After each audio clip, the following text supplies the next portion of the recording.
जिस बात का डर था वही बात हो गई।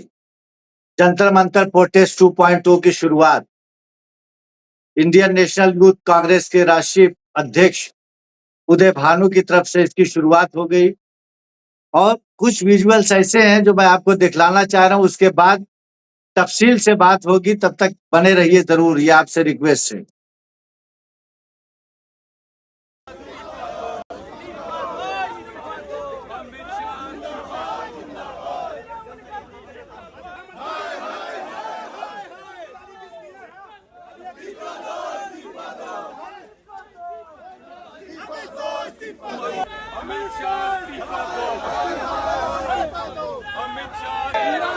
पूरा लंबा करके जिंदाबाद जिंदाबाद जिंदाबाद जिंदाबाद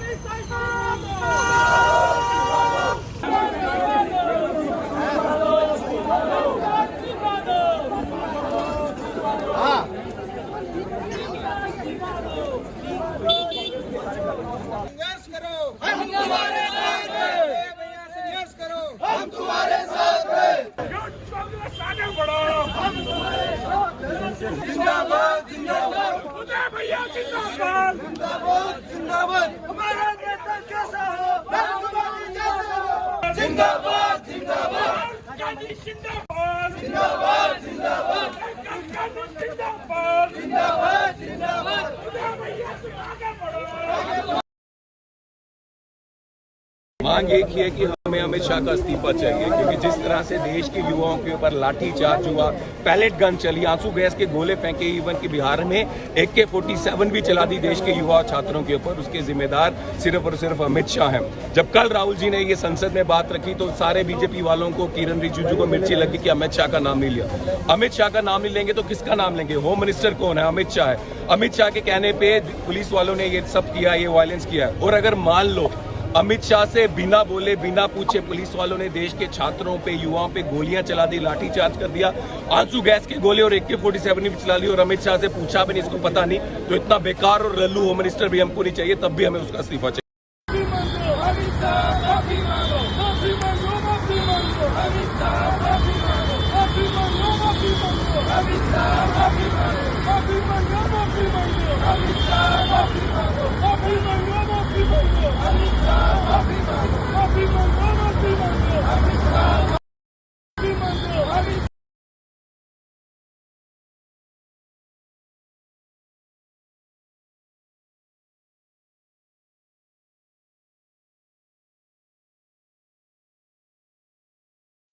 हम मानते नहीं है कि होम मिनिस्टर के एक्सप्लिसिट परमिशन के बगैर इस तरीके के ऑर्डर्स RAF ने कैरी आउट किए, दिल्ली पुलिस ने कैरी आउट किए।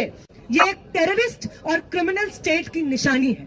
किसी भी तरीके से ना दिल्ली में और ना देश भर के किसी भी राज्य में हम इस चीज को नॉर्मलाइज होने देंगे। देश भर में जो ये एंटी मुस्लिम और एंटी दलित विच हंट हो रहा है प्रोटेस्टर्स का, ये नहीं हो सकता है अगर explicit orders home minister Amit Shah से नहीं आए हैं इस तरीके के विच हंट को कैरी आउट करने के लिए। The commissioner of police of Delhi, the home minister of this country, Amit Shah, will not be allowed to escape without providing accountability for the pellet injuries. हाय हाय अमित शाह, हाय हाय, काश की हाय हाय ना होता। लेकिन ये दोबारा जो शुरुआत हो गई है छात्रों की तरफ से, नौजवानों की तरफ से, ये मजबूरी वश हुई, क्योंकि ये वादा खिलाफी का रिएक्शन है।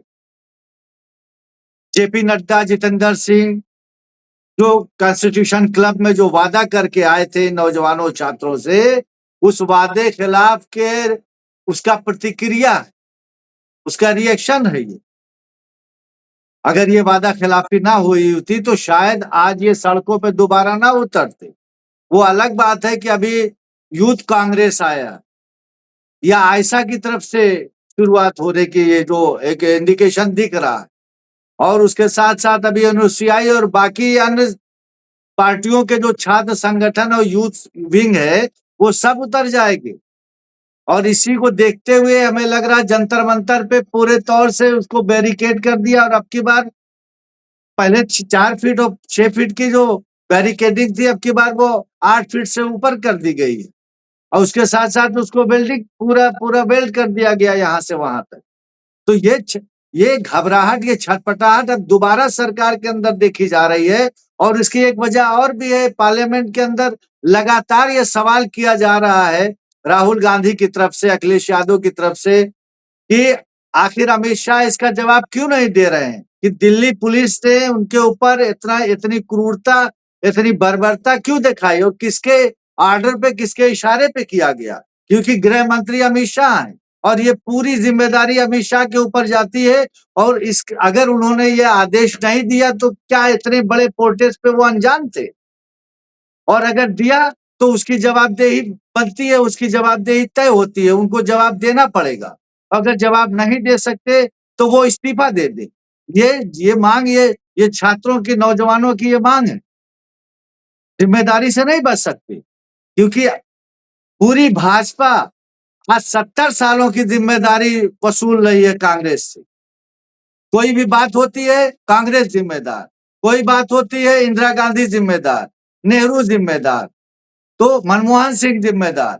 तो भाई जब आज 12 सालों से आप सत्ता में बैठे हुए हो, उसके बाद भी आप आज भी जवाबदेही कांग्रेस पार्टी और उनके प्रधानमंत्रियों से मांग रहे हो, तो अब तो आप वहीं दिल्ली में बैठे हो, आप गृह मंत्री हो इस देश के। आपके रिजीम में, आपके गृह मंत्रालय के अधीन AK-47 चला दी जाती है बिहार में, पटना के अंदर। इस आजाद भारत में कभी ऐसा सुनने को नहीं आया होगा कि यहीं के छात्रों और नौजवानों के ऊपर AK-47 चला दी गई हो। ये आपके दौर में हो रहा, आपके दौरे हुकूमत में हो रहा। माना कि नरेंद्र मोदी जी जल्दी मीडिया के सामने नहीं आते हैं, कोई इस टाइप का इंटरव्यू वो बाइट से वो बचते हैं, और वैसे भी वो देश के दूसरे मामलात को देखते हैं जो विदेशी मामलात होते हैं। लेकिन देश के अंदर तो गृह मंत्री जी मोर्चा संभालते हैं, अभी तक तो संभालते आप ही आए हो, तो इसमें क्यों आप पीछे हट? क्या चाह रहे हो एक बार फिर जो है दिल्ली जंतर मंतर और दिल्ली की सड़कें जाम कर दी जाएं और फिर से वहां पे मेट्रो स्टेशन और बस अड्डे और एयरपोर्ट्स और ये सारी चीजें जो है कहीं ना कहीं प्रभावित हो जाए? ये तो जवाबदेही बनेगी। और अब की बार हमें लग रहा है कि जंतर मंतर प्रोटेस्ट 2.0 ये अमित शाह का इस्तीफा लेके छोड़ेगा। भाजपा को ये लग रहा था, RSS को ये लग रहा था कि शायद खूब लंबा खींचने के बाद, मार पिटौल करने के बाद बहुत ज्यादा होगा, धर्मेंद्र प्रधान जी का इस्तीफा ले लिया जाएगा तो सब शांत हो जाएगा।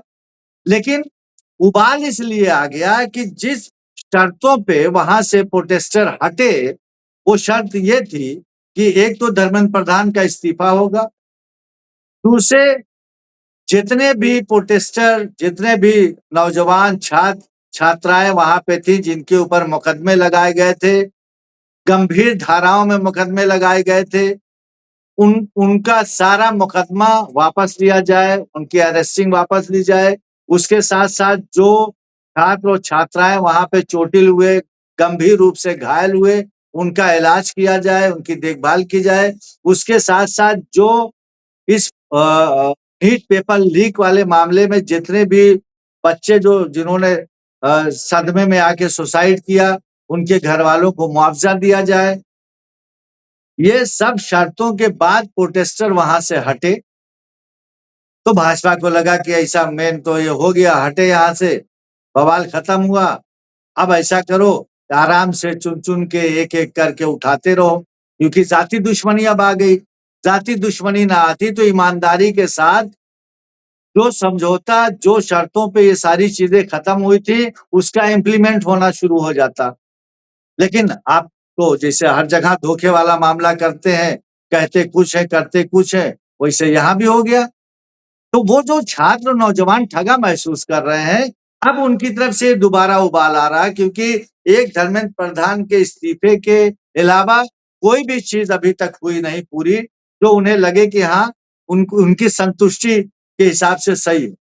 क्योंकि अब हर प्रदेश से अलग अलग जगहों से छात्र उठाए जा रहे हैं, नौजवान उठाए जा रहे हैं, जिनकी प्रोफाइलिंग हुई थी, वो उनको टारगेट करके उनके साथ इस तरीके की जुल्म ज्यादती की जा रही है। तो ये आवाज दोबारा उठ रही है। तो ये आवाज अगर यहीं ना खत्म की गई तो आने वाले दिनों में भारतीय जनता पार्टी के लिए और एक बड़ा बवाल होने वाला है, एक और बड़ा इस्तीफा होने वाला है। क्योंकि छात्रों और नौजवानों का हल्का ट्रेलर सिर्फ देखा था वहां पे। अब की बार जो होगा पूरी फिल्म चलेगी। तो उसमें तो जरूर अमित शाह जी को इस्तीफा देना पड़ जाएगा, क्योंकि इस चीज को पहले से आरएसएस भाप गई थी, जो धर्मेंद्र प्रधान जी का इस्तीफा दिलवा दिया रातों रात कह के कि फौरन अब दे दीजिए, बहुत हो गया, नहीं तो फिर हम मोर्चा संभाल नहीं पाएंगे। और इस्तीफा दिलवाया, फिर उनको पता नहीं क्या वो को सम्मानित भी करने की किया जा रहा था पार्लियामेंट के अंदर, कि मतलब वो बताना चाह रहे थे कि देखिए कोई सी बात नहीं है, हम मतलब इस्तीफा ले लिए लेकिन चीजों को हम संभाल लेते हैं। लेकिन अब जो बात हो रही है वो वादा खिलाफी के लिए हो रही है और जवाबदेही, अकाउंटेबिलिटी तय करने के लिए कि आखिर आप गृह मंत्री हैं तो आप इसका जवाब दीजिए कि क्या बगैर आपके आदेश के दिल्ली पुलिस ने इतना बड़ा जुल्म किया, इतनी बर्बरदियत और इतनी क्रूरता दिखलाई, बगैर आपकी मर्जी के नहीं हो सकता। लेकिन ये बात आप बताइए, सदन में बताइए, सदन के बाहर बताइए, जनता में बताइए, कहीं बताइए, और जिन शर्तों पे वो आंदोलन खत्म हुआ था उनको पूरा लागू करिए, अन्यथा हम लोग फिर मजबूर हो जाएंगे। अभी ये ट्रेलर यूथ कांग्रेस की तरफ से है, फिर एनएसयूआई की तरफ से हो जाएगा, आयशा की तरफ से हो जाएगा, समाजवादी पार्टी इसमें खड़ी हो जाएगी, अन्य दल भी खड़े हो जाएंगे। फिर महाराष्ट्र और यहाँ वहाँ जो चीजें हल्की शांत हुई वो दोबारा, और बिहार का इलेक्शन भी आज बाई इलेक्शन हो रहा था, वो भी निपट जाएगा, फिर वहां भी देखते हैं। ये कहना जरूरी है कि दो बात अहम है। एक तो अमित शाह जी ये बताएं कि किसके कहने पे वहां ये सारा मामला हुआ जिसपे छात्र और नौजवान पीटे गए। दूसरे जिन शर्तों पे वहां पे समझौता हुआ था उन शर्तों पे अमल क्यों नहीं किया जा रहा। जैसा होता मैं आपको जरूर अपडेट करता हूँ। आपसे रिक्वेस्ट है कि हमारे चैनल को सब्सक्राइब करिए, शेयर करिए, कमेंट में जो बातें हमने कही है अगर उसके इतर कोई बात आपको लगता है कि बताना जरूरी है तो कमेंट के जरिए आप जरूर हमें बताइए, हमको अवगत कराइए। बहुत बहुत धन्यवाद, बहुत शुक्रिया।